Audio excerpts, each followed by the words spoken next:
திருப்பூரில் இளைஞர் கடத்தப்பட்ட வழக்கில் 3 காவலர்கள் உட்பட 6 பேர் கைது செய்யப்பட்டிருப்பதாக முக்கிய செய்தியை பார்த்துக் கொண்டிருக்கிறோம். கூடுதல் தகவல்களை செய்தியாளர் அருண்குமார் வழங்க கேட்கலாம். அருண், வணக்கம். இந்த வழக்கிற்கும் இந்த காவலர்களுக்கும் இருக்கக்கூடிய சம்பந்தம் என்ன, விவரங்கள்?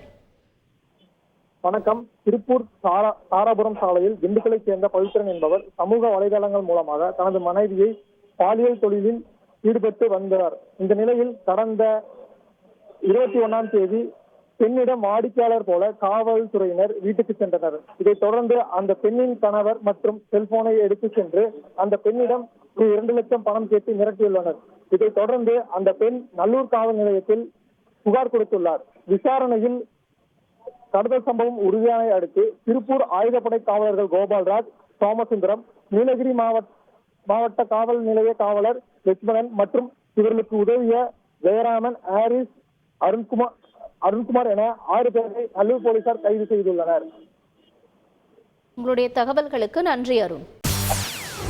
செய்திகளை உடனுக்குடன் தெரிந்து கொள்ள உடனே சப்ஸ்கிரைப் பண்ணுங்க.